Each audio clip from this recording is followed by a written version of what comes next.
हाय traders, स्वागत है आपका traders club of India channel में। होप आप सब लोग ठीक है। तो स्टार्ट करते हैं बैंक निफ्टी का मार्केट एनालिसिस कल के लिए।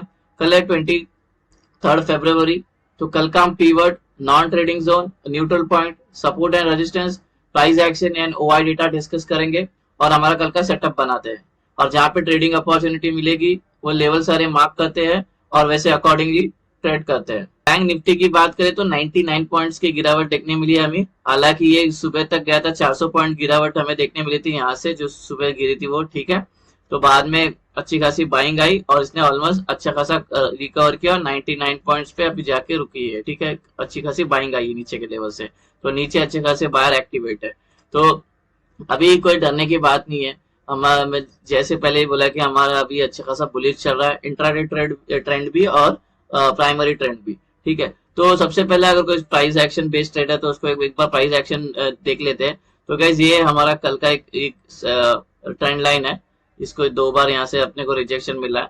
अब देखो कल अगर इसके ऊपर सस्टेन कर लेती है, ये जो लेवल है वो है 47,000 का लेवल है। इसके ऊपर ये सस्टेन कर लेती है और ऊपर जाती तो हमें ऊपर ये यहाँ तक का देखने मिल सकता है 47,392 या 47,400 तक हमें जाता है। अगर ये कल इसको लग के नीचे, इसके नीचे ही सस्टेन करती है तो ये और नीचे गिरी और कल का जो डे लो था आज का, जो वहां तक हमें 46,400 वापस आते हुए नजर आएगी। तो ये प्राइस एक्शन है, तो ऐसे ट्रेड करना है, ठीक है। तो चलते हैं अभी हमारा इंटरडे सेटअप डिस्कस करते हैं। गाइस इंट्राडे सेटअप डिस्कस करने से पहले आपसे रिक्वेस्ट करता हूं कि अगर आप चैनल पे नए हो तो प्लीज चैनल को सब्सक्राइब करना और बेल आइकन को हिट करना, जिससे मेरी सारी वीडियोस की नोटिफिकेशन आपको समय पे मिलते रहे। सो गाइस ये है कल का हमारा न्यूट्रल पॉइंट। हम अभी इंट्राडे टाइम फ्रेम पे आ गए 5 मिनट में। ये है हमारा कल का इंट्राडे न्यूट्रल पॉइंट है और नॉन ट्रेडिंग जोन है और ये डिसेंडिंग वाइड रेंज आया है, ठीक है। ये था हमारा आज का था, तो ये कल का बन रहा है, ठीक है। और प्राइस फिलहाल के लिए अभी भी ऊपर ही है, मतलब न्यूट्रल पॉइंट के ऊपर है, मतलब अभी हमारा ट्रेंड अभी भी अप ट्रेंड ही है, ठीक है। तो ये जो वैल्यू है नॉन ट्रेडिंग जोन की वो है 46,725 से लेके 46,855। अभी रेजिस्टेंस लेवल डिस्कस करते हैं। 6 रेजिस्टेंस आया कल के लिए। ये है रेजिस्टेंस 1, इसी के अंदर इंक्लूडेड है प्रीवियस डे लो, प्रीवियस डे हाई, और ये नॉन ट्रेडिंग जोन एरिया है। और ये नॉन ट्रेडिंग जोन की जो एरिया की जो वैल्यू होगी वो है 46,974 से लेके 47,024। रेजिस्टेंस 2 नॉन ट्रेडिंग जोन, ये नॉन ट्रेडिंग जोन की जो वैल्यू होगी वो है 47,144 से लेके 47,203। रेजिस्टेंस 3 नॉन ट्रेडिंग जोन, ये नॉन ट्रेडिंग जोन की जो वैल्यू होगी वो है 47,328 से लेके 47,387। Support resistance 4 non trading zone, ये नॉन ट्रेडिंग जोन की जो वैल्यू होगी वो है 47,512 से लेके 47,580।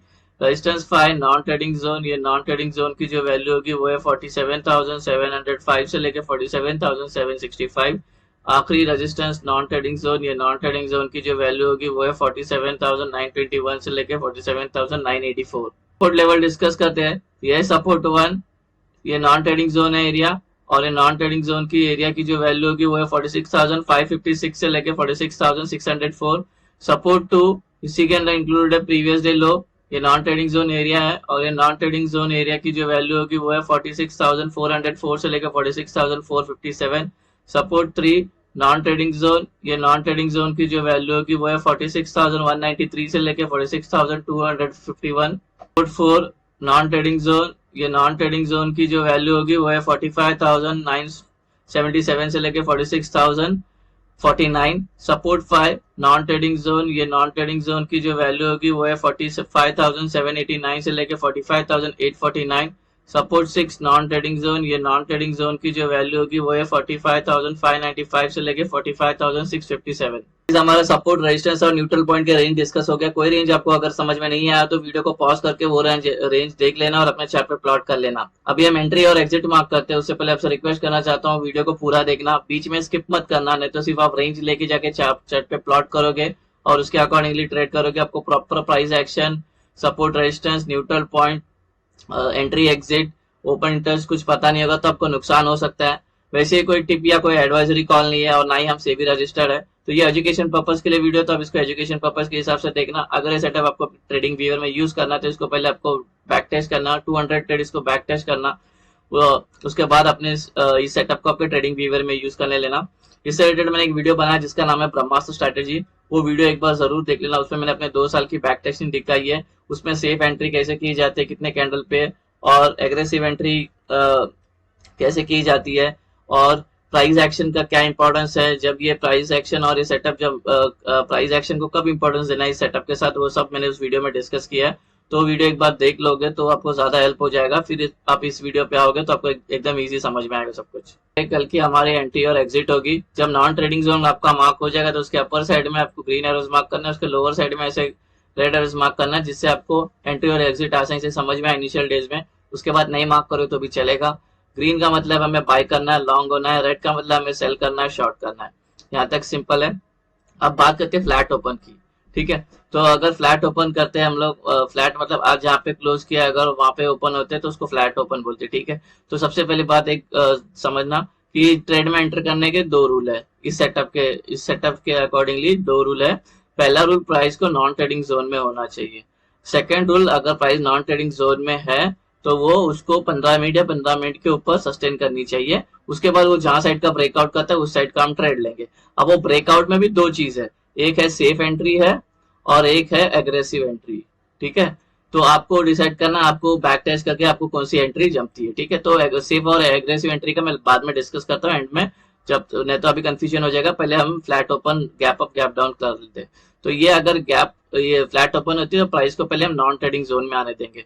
तो रूल नंबर 1 मेट हो गया, प्राइस नॉन ट्रेडिंग जोन में है कोई तो उसके बाद यहाँ पे प्राइस सस्टेन करनी चाहिए 15 मिनट या 15 मिनट के ऊपर। उसके बाद ये ऊपर का ब्रेकआउट करे तो ऊपर का ट्रेड लेंगे, नीचे का ब्रेकडाउन करेगी तो नीचे का ट्रेड लेंगे।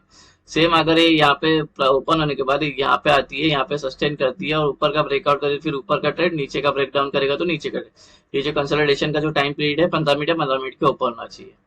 एक बार मैं टारगेट समझा देता हूँ। सपोज ये यहाँ पे प्राइस है, यहाँ पे सस्टेन करती है 15 मिनट के ऊपर और उसने ब्रेकआउट किया और इस ट्रेड में एंट्री किया तो टारगेट क्या होंगे, ये वाले लेवल होंगे, ठीक है। अगर ये वाले ट्रेड में एंट्री किए तो इसके ऊपर वाले लेवल होंगे। सेम जैसे अभी ये सस्टेन करके नीचे का ब्रेकडाउन की तो अगर ये ट्रेड में लिए तो ये वाले लेवल होंगे टारगेट। अगर ये वाला नीचे का ट्रेड लिया तो ये वाले लेवल होंगे टारगेट। वैसे आपको जो भी आप बुल या बेयर ट्रेड लोगे उसके जो भी रेस्पेक्टिव जो नेक्स्ट लेवल होगा वो उसका टारगेट होगा। अभी डिस्कस करते हैं गैप अप। अगर गैप अप होता है या ये यहाँ पे प्राइस अगर कल यहाँ पे ओपन होती तो गैप अप हो गई और रूल नंबर 1 मेट हो जाता है कि प्राइस तो नॉन ट्रेडिंग जोन में। ये तो सेकंड जो रूल है 15 मिनट सस्टेन करनी चाहिए यहाँ पे या उसके ऊपर कितने घंटे भी। उसके बाद ऊपर का ब्रेकआउट करे ऊपर का ट्रेड, नीचे का ब्रेकडाउन करेगी तो नीचे का ट्रेड। अगर ये गैप अप होने के बाद डायरेक्ट गिरना स्टार्ट करती है या और ऊपर जाती है बिना कंसोलिडेट किए हुए तो हमें वेट करना है प्राइस को रूल नंबर 1 का हमारा मेट होने का। एग्जाम्पल के लिए गैप अप होती है और ये गिरना स्टार्ट करती है और यहाँ पे आके इसको एक सपोर्ट मिल जाते हैं वाले नॉन ट्रेडिंग जोन में और इस पे ये 15 मिनट के ऊपर सस्टेन कर लेती है। उसके बाद ये ऊपर का ब्रेकआउट करते तो ऊपर का ट्रेड, नीचे का ब्रेकडाउन करेगी तो नीचे का ट्रेड। अगर बीच में कहीं पे गैप डाउन होती है तो ये प्राइस को हम नॉन ट्रेडिंग जोन में आने के बाद ही कंसोलिडेशन हमारा जो रूल नंबर 2 है कंसोलिडेट होती है 15 मिनट या 15 मिनट के ऊपर। उसके बाद ये जहाँ पे ब्रेकआउट करेगी वहां का हम ट्रेड ले सकते हैं। अभी डिस्कस करते हैं गैप डाउन। अगर गैप डाउन होती है यहाँ पे तो ये टेक्निकल नॉन ट्रेडिंग जोन में आ जाएगी। फिर यहाँ पे अगर सस्टेन कर लेती है 15 मिनट या 15 मिनट के ऊपर उसके बाद ऊपर का ब्रेकआउट करेगी ऊपर का ट्रेड या नीचे का ब्रेकडाउन करेगी तो नीचे का ट्रेड लेंगे।